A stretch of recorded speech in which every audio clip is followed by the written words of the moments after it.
اب یہ محبوبیت صفاتی ابراہیم علیہ السلام کو حاصل تھی، جس کی وجہ سے اللہ نے ان کو مقام خلت عطا فرمایا تھا، اور قرآن پاک میں ان کی اتنی تعریفیں اللہ نے کی ہیں، اتنی تعریفیں کی ہیں کہ بندہ حیران ہو جاتا ہے۔ اذ جاء ربہ بقلب سلیم، جب وہ آیا اپنے رب کے پاس قلب سلیم لے کر۔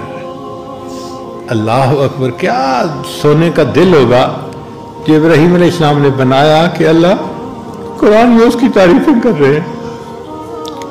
شاکر لانعمہ، اللہ کی نعمتوں کا شکر ادا کرنے والے۔ اجتباہ وہداہ الی صراط مستقیم، اللہ نے چن لیا، خاص کر لیا اسے اپنے لیے۔ ارے میرے محبوب، آپ بھی ان کے نقش قدم پہ چلیے۔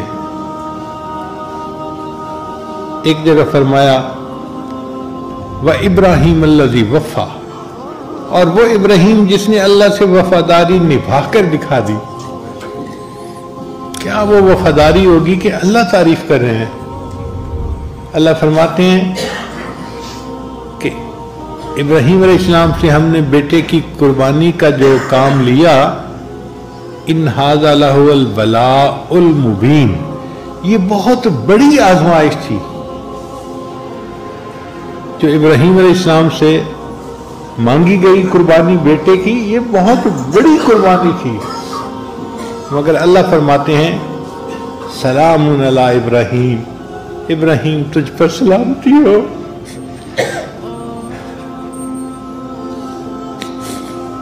ابراہیم تو جیتا رہے، ہماری زبان میں اس کا ترجمہ یہ بنے گا۔ اب جیسے کسی بچے سے خوش ہوتے ہیں نا تو عورت دعا دیتی ہے، اے بیٹے تو جیتا رہے، سلام علی ابراہیم، بالکل یہی مانے، ابراہیم تو جیتا رہے، تو نے کتنی بڑی قربانی دی۔ اللہ فرماتے ہیں پھر ہم نے اس قربانی کو بعد میں آنے والوں کے لیے بھی جاری کر دیا، وَتَرَكْنَا عَلَيْهِ فِي الْآخِرِينَ سلام علی ابراہیم۔ تو ابراہیم علیہ السلام سے اللہ کو جو تعلق تھا، ابراہیم علیہ السلام کو محبوبیت صفاتی کا تعلق تھا، اللہ نے ان کو اپنا خلیل بنا لیا۔ تو نبی علیہ السلام کے دل کی تمنا تھی کہ یا اللہ، محبوبیت ذاتی تو آپ نے مجھے اپنی رحمت سے عطا فرما دی، اب میں دنیا میں ایسا بن کے رہنا چاہتا ہوں کہ مجھے محبوبیت صفاتی بھی نصیب ہو جائے، تاکہ چیز اپنے کمال کے درجے تک پہنچ جائے، اجماع ہو جائے محبوبیت صفاتی اور محبوبیت ذاتی کا۔ تو نبی علیہ السلام نے یہ درود شریف پڑھا، اللہم صلی علی محمد وعلی آل محمد کما صلیت علی ابراہیم وعلی آل ابراہیم انک حمید مجید۔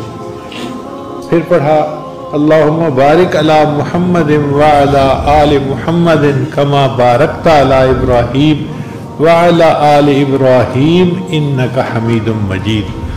تو یہ اصل میں نبی علیہ السلام اس کمال کو پسند کرنا چاہتے تھے، یعنی نبی علیہ السلام چاہتے تھے کہ میری حقیقت محمدی جو ہے وہ حقیقت احمدی کے ساتھ متصل ہو جائے۔ آپ کا نام محمد اس دنیا میں تھا، آخرت میں آپ کا نام احمد ہوگا۔ تو نبی علیہ السلام کی حقیقت کے دو پہلو ہیں، ایک ہے حقیقت محمدی اور ایک ہے حقیقت، جو حقیقت محمدی تھی وہ تمنا کرتی تھی کیا میں اللہ کا شکر گزار بندہ کیوں نہ بنوں، اللہ نے تو گناہوں کے معاف ہونے کا وعدہ فرما دیا۔ تو نبی علیہ السلام فرماتے ہیں افلا اکون عبدا شکورا، کیا میں اللہ کا شکر گزار بندہ نہ بنوں۔ وہ جو حقیقت محمدی تھی وہ تڑپتی تھی کہ کاش میں عروج حاصل کروں حتیٰ کہ حقیقت احمدی کے ساتھ وصل ہو جاؤں۔ اس لیے نبی السلام مجاہدہ فرماتے تھے، مشقت اٹھاتے تھے، دین کی خاطر آپ نے بہت قربانیاں دی۔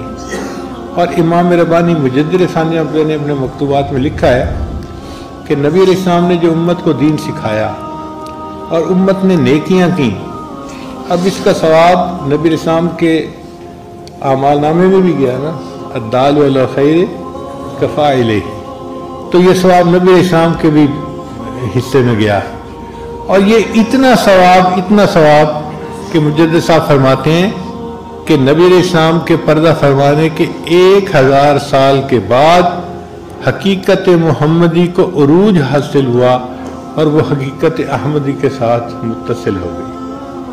اب نبی علیہ السلام کی دونوں حقیقتیں ایک ہیں۔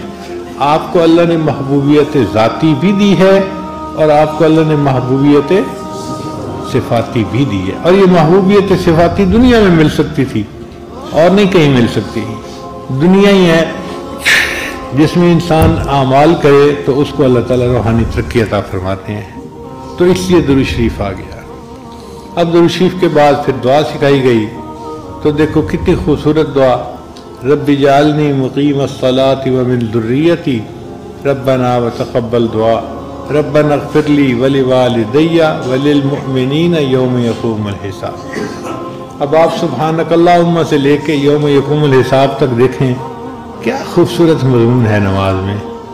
اور اگر انسان کو ان معنی کا اندازہ ہو اور پتہ ہو کہ میں اپنے رب کے سامنے کھڑا ہوں تو انسان اپنی نماز کو انجوائے کرتا ہے۔ اس لیے نبی علیہ السلام فرماتے تھے قرۃ عینی فی الصلاۃ، میری آنکھوں کی ٹھنڈک نماز میں ہے۔ نبی علیہ السلام اس لیے فرماتے تھے ارحنی یا بلال، بلال اذان دے میری آنکھوں کو ٹھنڈک پہنچا دے۔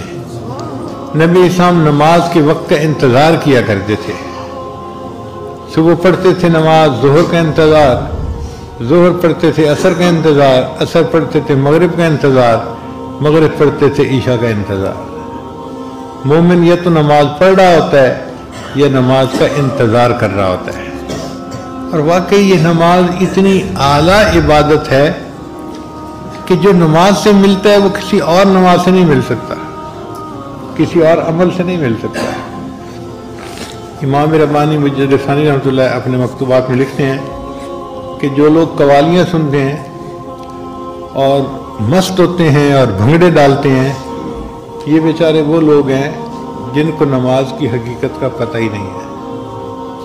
اگر ان کو نماز کی حقیقت کا پتہ ہوتا تو یہ اس طرح موسیقی کے اوپر مست نہ ہوتے اور بھنگڑے نہ ڈالتے، بلکہ ان کو رکوع اور سجود میں وہ مزہ نصیب ہوتا جو دنیا میں کسی اور طریقے سے مزہ نصیب ہو ہی نہیں سکتا۔